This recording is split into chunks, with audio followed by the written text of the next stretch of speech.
Mercedes introduced the W15 in the previous week, and it seems like there are a lot of changes that are easily spotted on the 2024 Challenger. However, with the RB20 going in a brand new direction, trying out something that Mercedes failed for the past 2 years, could the Silver Arrows be on the right path to bring the glory back in 2024? And more importantly, are Allison's statements regarding this year's championship battle being much closer ones we could take on a serious note? Obviously, the W15 has undergone a massive revolution, and almost every aerodynamic surface you see on the car has been changed for the better. The most obvious change happened at the front, where the front wing has received a new, bit controversial design, which will definitely see Allison having long talks with the FIA in elaborating on how you could have a main plane not being directly attached to the nose, but attached on by a discrete wire. We'll get to this later in the video, because it did stir the pot with Red Bull as well, as the Austrian team expressed high fears that this innovation not only poses an illegal threat to the rest of the grid, but could be one that will put Mercedes in a far bigger advantage than we could have hoped for. Apart from the main planes, the nose of the front wing has seen a bit more compacted version being implemented on the W15, as it now merges with the wing's second flap in what appears to be a desperate attempt at optimizing the downforce values of the car. Obviously, this is a huge step outside of Mercedes' comfort zone, and it could either bring them glory or doom. But according to Allison and Wolff, the new aerodynamic surfaces are not to be messed with, and the team will exploit certain nuances within the 2022 regulations that are still in place until the beginning of the 2026 campaign. Mercedes has also taken a very unique approach when it comes to the upper side impact spar, or shortly known as the cis fairing, which in the previous challenges has been flung forwards of the side pods and inlet to serve its own aerodynamic purpose. But now that this part is gone, the cockpit has also undergone some changes as well, with Hamilton enjoying his wish being fulfilled in his last season with the Brackley-based squad. Now he and Russell will sit 100mm more to the rear of the car, and apart from this having a tremendous effect on the drivers having a much bigger feel on the rear end of the car, it also enables the team to apply changes to the chassis in the fuel tank. Mercedes has now narrowed the forward section of the chassis where it meets with the floor, resulting in an increase of the available volume in the forward portion of the underfloor.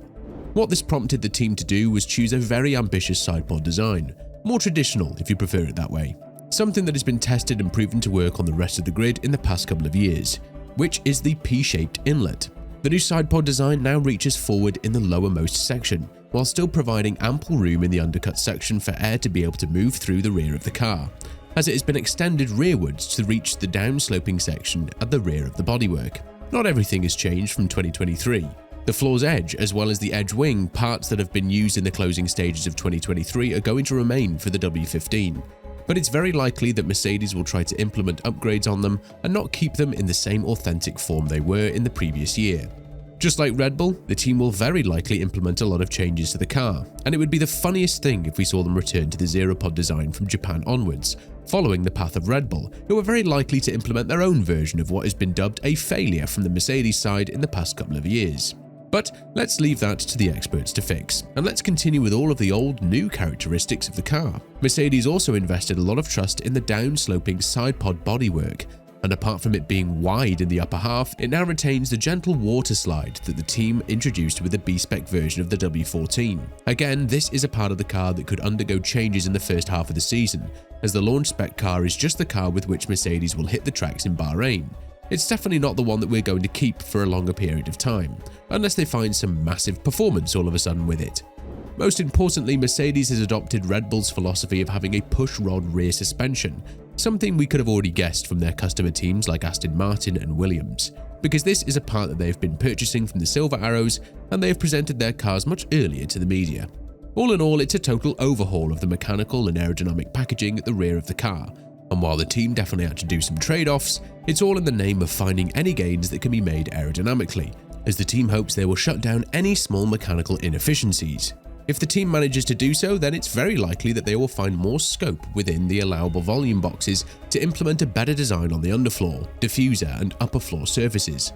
And this is something that's been further elaborated on by James Allison, who admitted that in this limited period, the team had to make sacrifices when it comes to developing certain areas of the car more compared to others. For example, the instability of the car was the #1 priority that the team had to fix, so a vast amount of money and resources went to the gearbox and the chassis of the car, and the rest didn't get the luxury to be worked on as much, with Allison adding, "A new chassis and gearbox was standard for each year, pre-budget cap. The latter usually forces you to choose, But there are teams like us who have opted to change both. There is no doubt that having a new outer casing of the gearbox and at the same time having a new chassis are two big projects that take a part of our financial means. This means that in other parts of the car, we have not pushed as much development. Furthermore, Allison went on to emphasize what other parts of the car have been worked on, apart from these two very important aspects, in order to improve the stability and the corner handling. As the technical director continued, great attention was paid to improving the unpredictable rear axle of the previous axle.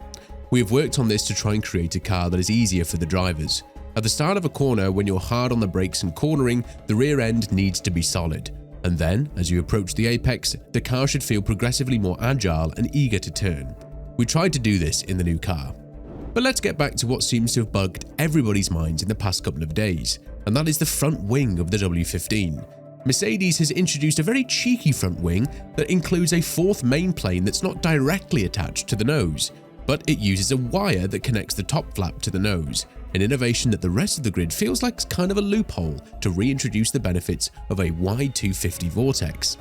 This is something that the current technical regulations do not allow, because it has been previously used to direct airflow optimally across the car's underbody and therefore improve aerodynamic efficiency, but was banned in 2022. Of course, the engineers will always have this never-ending debate as to what is legal and what is considered an innovation. But considering the fact that this has the potential to change the way that the airflow works from the front of the car, it's safe to assume that the rest of the teams won't be sitting down and waiting to see how it all will pan out. This is something that Helmut Marko has spoken about, and when talking about this matter, the Austrian is afraid that Mercedes have found a special trick during the winter break, one that has the potential to mess a lot with the performance of the RB20. As he elaborated, "What we can say now is that our new car is an evolution of last year's car, and we've had the best package. If we eliminate the few weak points, not much should go wrong. But who knows, maybe a competitor has found a special trick during development." What does Allison have to say about the 2024 season's competitiveness in general? The technical director of Mercedes seems to believe that there's a genuine chance the W15 could compete up front with Red Bull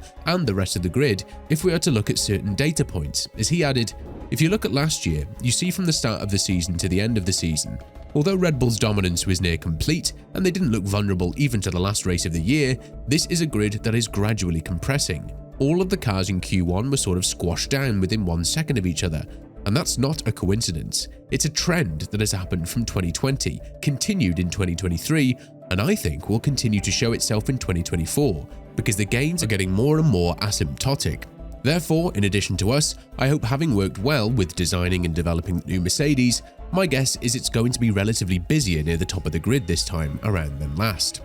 There will be a lot of other stuff that Mercedes would have to work on apart from the car being competitive, and that is the drivers' chemistry in their last season as teammates. Hamilton is the alpha male that we all know won't bend to any team orders, and with this in mind, the upgrades that will come in the second half of the season, which will likely be more prone to Russell as he will know a thing or two about them before his teammate, will definitely have the potential to disrupt the energy between them. The 7-time world champion will also be prohibited from visiting the factory from the summer break onwards, and if Mercedes manages to turn up with a championship-winning car, it would be interesting to see how much they're willing to sacrifice in order to give Hamilton everything he needs to win the 8th record-breaking championship before he finally sets sail in Ferrari. With this in mind, what do you think of the W15? Let us know in the comments below, and after you do that, make sure to click on the video that's appearing on your screen right now.